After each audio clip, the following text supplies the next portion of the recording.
Hola, buenos días, buenas tardes o buenas noches, dependiendo en el momento en el que nos visualicen.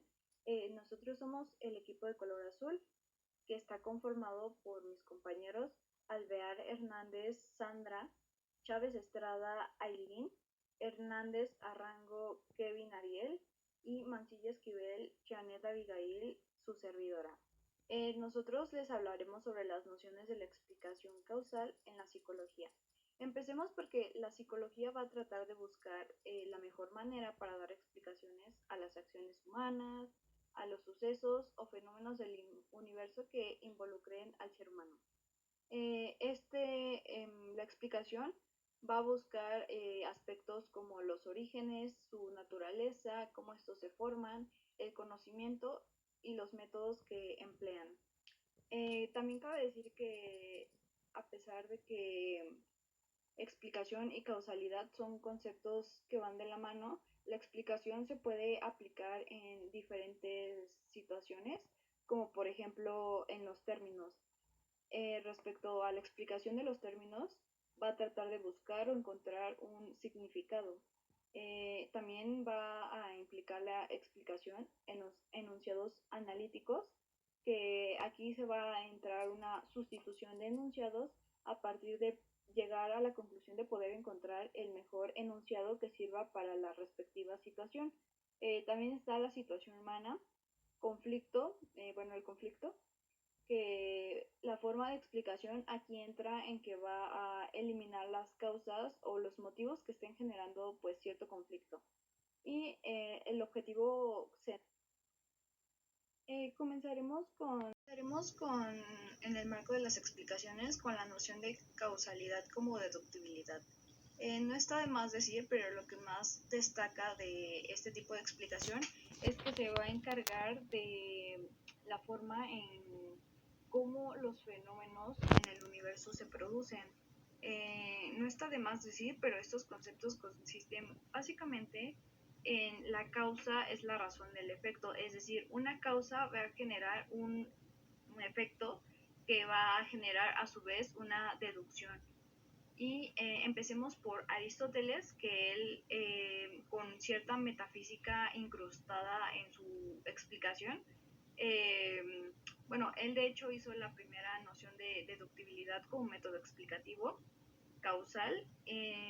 Vemos que él hizo de un lado una explicación material y una explicación de los fenómenos. Empecemos por la explicación material.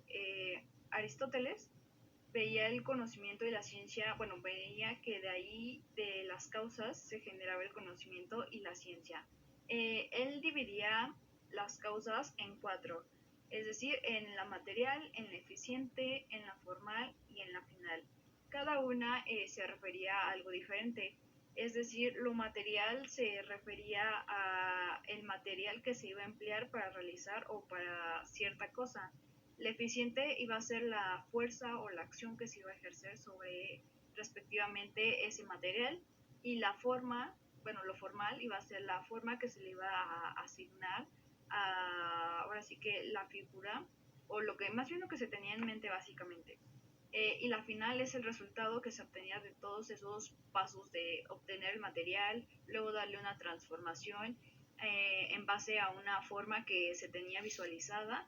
Eso es el final, como que en resumen, el conjunto de procesos ya concluidos. Mm,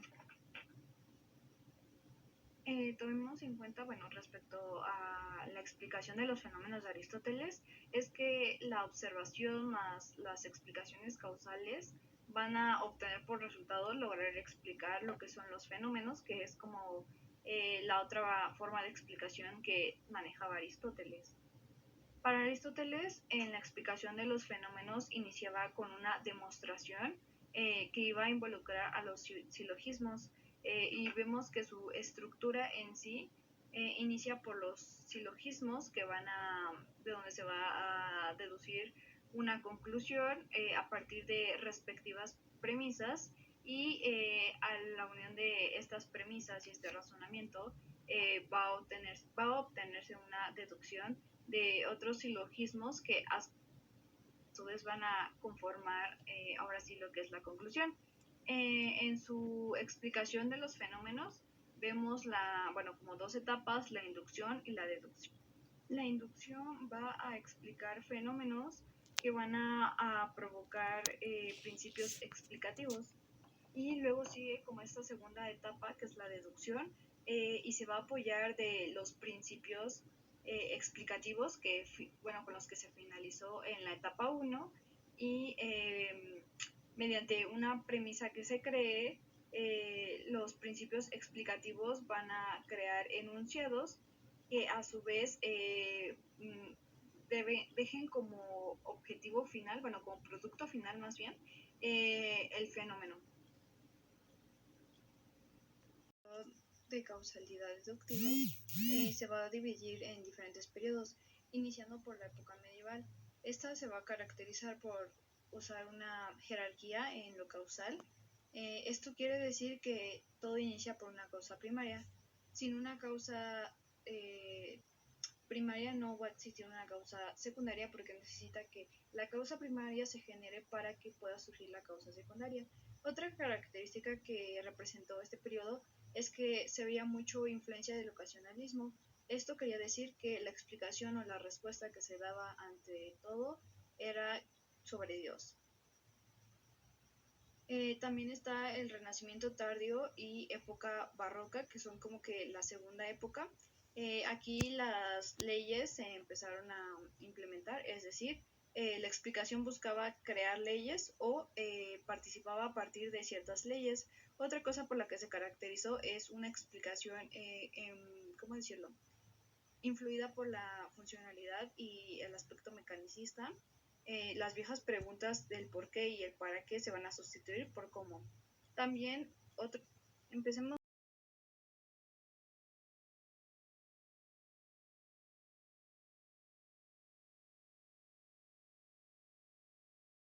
La naturaleza psicológica humana se puede explicar también desde la Folk Psychology o psicología intuitiva o de sentido común. De acuerdo con esta teoría, la naturaleza de la mente humana se basa en tres componentes: deseos, creencias y acciones. Las personas, de forma intuitiva, podemos predecir las acciones de alguien si conocemos sus deseos y creencias, o inferir sus creencias con base en sus acciones y deseos, o deducir sus deseos según sus creencias y acciones. Si bien a nivel práctico esto es muy útil, como teoría presenta algunas fallas. Primero, para que una ley como esta se pueda corregir y ajustar empíricamente, sus componentes deben ser conceptualmente independientes. Este es un requisito que no cumple la Folk Psychology, lo que ocasiona que las explicaciones que da sobre cómo funciona la mente sean circulares. Por lo tanto, esta teoría, más que explicar la naturaleza psicológica humana, solo nos ayuda a comprenderla. Bien, ahora pasemos al conductismo psicológico o conductismo metodológico, el cual nace gracias a la necesidad de dar respuesta a los problemas filosóficos y metodológicos que plantean la explicación intencional. Podemos notar que los conductistas estaban muy en contra de la psicología intuitiva o de la folk psychology, ya que argumentaban que esta solo tenía explicaciones de fin y no de causa como decía tenerlas. Y bien, su postulado fundamental es que todos los eventos que el observador capta mediante sus sentidos o pues los exterorreceptores constituyen datos científicos que solo se presentan para los que son partidarios o los que participaban estipulando como el requisito básico del método científico. Y pues esta era la observabilidad pública, es decir, pues que se podía ver o que todos podían observarlo. Ahora bien, el conductismo metodológico acepta la concepción dualista tradicional, es decir, que pues sabe que existe un mundo físico públicamente observable que constituye el objeto de conocimiento de la ciencia, y otro que es esencialmente privado, es decir, ajeno a la observación científica. Pero en este entran otros fenómenos que pues existen las sensaciones que se reflejan al mundo público. El conductismo metodológico igual acepta el estudio no mental de la conducta, sin embargo, no niega la mente. Y es justamente en estos postulados metodológicos en los que podemos ver justo lo anterior. El primero es que para el conductismo metodológico, la conducta humana se puede explicar sin referirse directamente a la mente. La conducta humana puede explicarse refiriéndose a categorías mentales y pues también no decide estudiar la mente porque para ellos las preguntas de la mente humana son en sí mismas imposibles de responder. Ahora bien, hablemos de la psicología cognitiva. El doctor Maldonado nos plantea que la psicología cognitiva es el estudio de los procesos mentales que subyacen a nuestra habilidad para percibir el mundo, entender y recordar nuestras experiencias, comunicarnos con otras personas y controlar nuestro comportamiento. Esto incluye funciones como la percepción, la atención, la memoria, el conocimiento, el lenguaje, solución de problemas, razonamiento y toma de decisiones, así también la inteligencia, emoción y la conciencia. Bien, partiendo de una visión global del desarrollo de la psicología cognitiva, esta nos permite pues establecer tres fases. La primera es la institucionalización de la psicología cognitiva que abarca desde su iniciación hasta la década de los 80. Seguido de esto, la segunda sería el conexionismo que surge en la década de los 80 y finalmente la tercera que es el cognitivismo emocional que va desde el marco de la década del cerebro que pues se desarrolla en los años 90. Y bien, la psicología cognitiva, como lo vimos, pues se enfoca justamente en cómo podemos percibir las cosas, cómo se perciben las cosas y cómo éstas pasan a través de nuestra mente.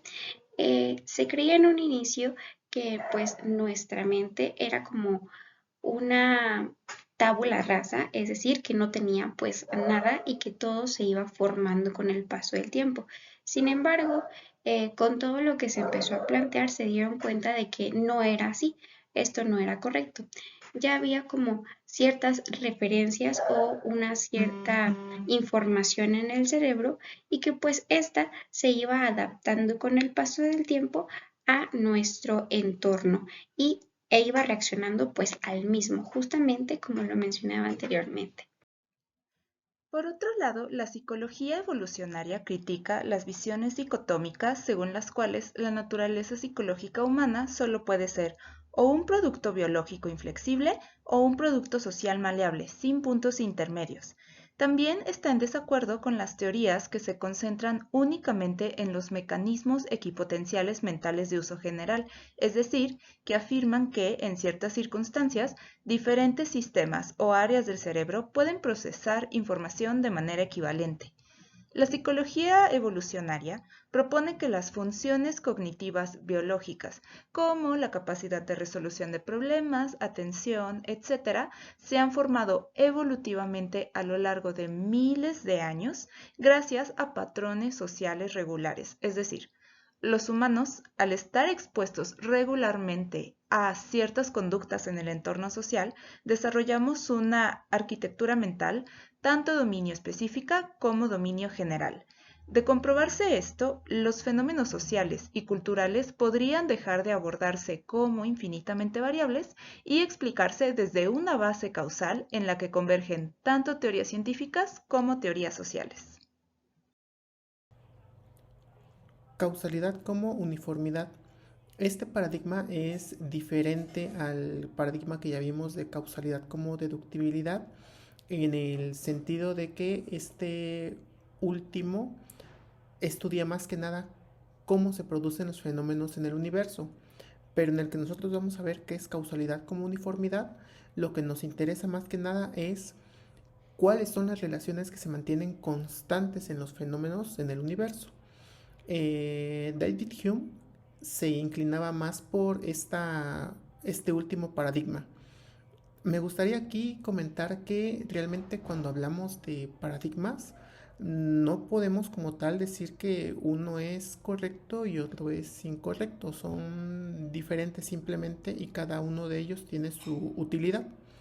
Este último paradigma de causalidad como uniformidad me parece que en los últimos años ha sido demasiado útil al menos en áreas como por ejemplo la inteligencia artificial, en donde se han entrenado a programas en los cuales se alimentan con distinta información de manera masiva, y estos programas pueden analizar estos patrones que se presentan en la información con las que se les alimentó y producir alguna versión diferente, ¿no? ¿A qué me refiero? Por ejemplo, se puede entrenar una inteligencia artificial con novelas de lo que uno quiera, y estos programas pueden darle salida a, por ejemplo, que escriban una novela con algunas características que nosotros queramos, ¿no? Por poner un ejemplo.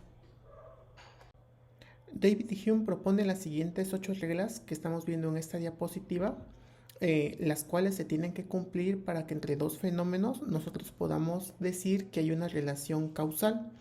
En caso de que la haya, podemos decir que el efecto es previsible, pero David Hume nos indica que aunque esto se cumpla, no podemos hacer deducciones a priori.